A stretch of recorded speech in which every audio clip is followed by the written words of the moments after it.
नमस्कार दोस्तों, ज्ञान इंडिक चैनल पे आपका स्वागत है। आज हम बात करेंगे जो आरबीआई ने नंदन नीलेकनी समिति है डिजिटल भुगतान पर बनाई गई थी, जिसे high level committee on deepening of digital payment कहा गया है और जिसकी रिपोर्ट मई 2019 में आई है, उसके बारे में हम चर्चा करेंगे। ये इसलिए ज़रूरी हो जाता है नंदन नीलेकनी समिति क्योंकि ये डिजिटल भुगतान पर जो भारत में क्या क्या समस्याएं हैं, कितना ट्रांजैक्शन अभी वर्तमान में हो रहा है और उसके अंदर क्या क्या चुनौतियां हैं और उनको किस तरह से कम किया जाए, इसके बारे में ये पूरी जो समिति है वो बात करती है। और इसकी जो सिफारिशें हैं वो मुख्यतः लेन देन शुल्क को कैसे हटाया जाए, मर्चेंट डिस्काउंट रेट को जो लागत ढांचा है उसको कैसे कम किया जाए, और जो आयात शुल्क है जो POS पर उनको कैसे कम किया जाए, वस्तु एवं सेवा कर जो है डिजिटल लेन देन पर वस्तु एवं सेवाओं के उनको किस तरह से कम किया जाए, उसके ऊपर बात ये करती है। इसके बाद में ये डिजिटल भुगतान प्रणालियों की निगरानी के लिए जो तंत्र है उनको किस तरह से सुदृढ़ किया जाए, उसके बारे में ये चर्चा करती है। उपभोक्ताओं को संपूर्ण लागत को कैसे कम किया जाए, लेन देन के जो एकाधिक चरणों पर जो जैसे KYC प्रक्रिया है, डिजिटल भुगतान के लिए जो एकाधिक चरण है उनको कैसे फेज वाइज कम किया जाए, उसकी लागत को कैसे कम किया जाए, उसके बारे में चर्चा करती है। और लास्ट में ये स्वीकार्यता विकास निधि स्थापित करने की बात करती है। जो पिछड़े जो व्यापारी हैं वो किस तरह से डिजिटल भुगतान पेमेंट को अपनाएं, इसके बारे में मुख्यतः ये चर्चा करती है। तो आज जो हम चर्चा करने वाले हैं वो इसके जो सेकंड चैप्टर है, स्टेटस ऑफ डिजिटल पेमेंट जो इंडिया में है उसके बारे में। तो इसमें मुख्यतः हम डिजिटल पेमेंट की डेफिनेशंस देखेंगे, ट्रांजैक्शन मैट्रिक्स देखेंगे कि जो वर्तमान में जो ट्रांजैक्शन हो रहा है वो कितना वॉल्यूम है उसका और किन किन मोड्स से हो रहा है, वो जो डिजिटल मोड्स हैं उनकी वजह से हो रहा है। फिर हम जो ये तीनों हैं ये अलग अलग जो इन्हीं ही जो मोड्स हैं उनके बारे में है कि नेफ्ट से कितना हो रहा है और अलग अलग जो मोड्स हैं उससे ही किस तरह से ये ट्रांजैक्शन हो रहे हैं उनके बारे में बात करता है। तो इश्यू रिलेटेड जो डिजिटल पेमेंट से हैं उनके बारे में विस्तार से चर्चा करेंगे। तो पहले हम देखते हैं डिजिटल ट्रांजैक्शन जो मैट्रिक्स है वो किस तरह से भारत में साल दर साल बढ़ रहा है। 2014-15 में जब पोस्ट डिमोनेटाइजेशन के बाद में जो स्टार्ट की गई थी प्रक्रियाएँ, उसका जो परिणाम है अब आने लगा है धीरे धीरे। तो 2014-15 के बाद में जो है सभी तरह के ट्रांजैक्शन है, चाहे वो ECS हो, IMPS हो, UPI हो, NACH से हो, क्रेडिट कार्ड से हो, डेबिट कार्ड से हो, PPI पेमेंट्स हो, RTGS से हो या नेफ्ट से हो, ये सभी लगातार बढ़ रहे हैं। तो आपको ये मैट्रिक्स जो पूरी है इसका थोड़ा बहुत ज्ञान आपको होना चाहिए कि साल दर साल किस तरह से जो है डिजिटल जो ट्रांजैक्शन है वो बढ़े हैं,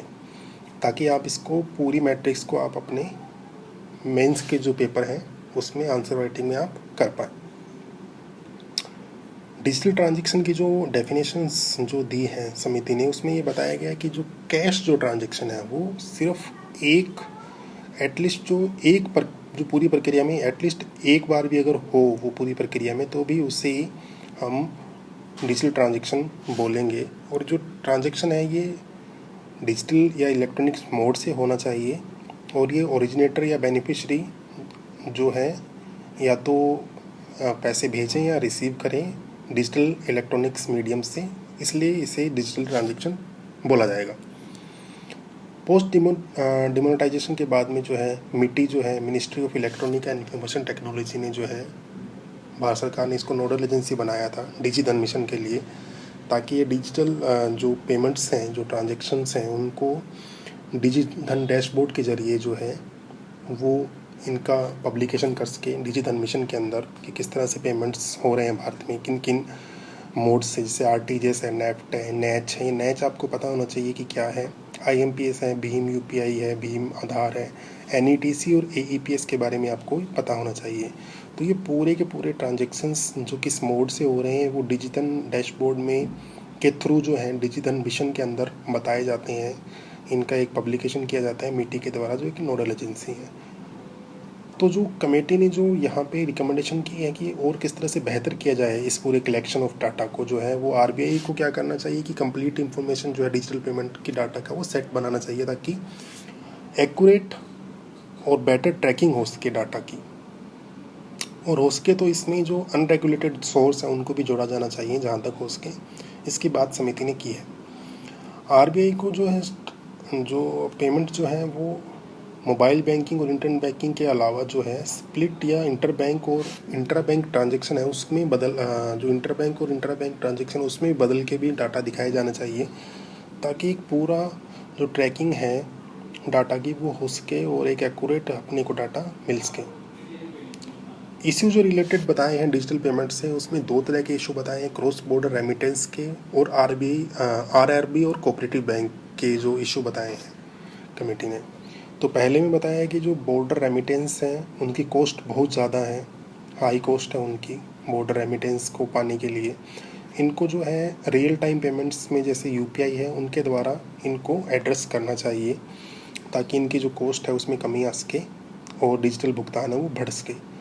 आरआरबी और कोऑपरेटिव बैंक के बारे में इन्होंने कहा है कि जो पूरी की पूरी प्रक्रिया है जो डिजिटल पेमेंट की, उसमें आरआरबी को जो है रीजनल रूरल बैंक है और जो कोऑपरेटिव बैंक है उनको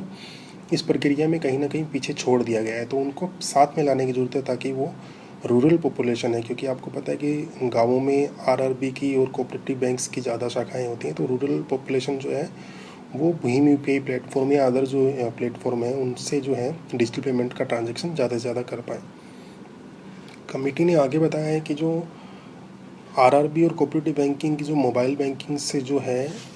जोड़ा जाना चाहिए और इसको नाबार्ड के फाइनेंशियल इंक्लूजन फंड के थ्रू जोड़ा जाना चाहिए, और इफ्टास को जो है इसके लिए एक इम्प्लीमेंटेशन एजेंसी के रूप में जो है सिफारिश की है कमेटी ने। तो ये आज हमने देखा है कि किस तरह से डिजिटल मैट्रिक्स को इश्यू रिलेटेड जो है डिजिटल पेमेंट से और जो डेफिनेशन है उसके बारे में हमने आज बात की है। आगे जो चर्चा करेंगे हम अगले वीडियोस में, तो वो बात करेंगे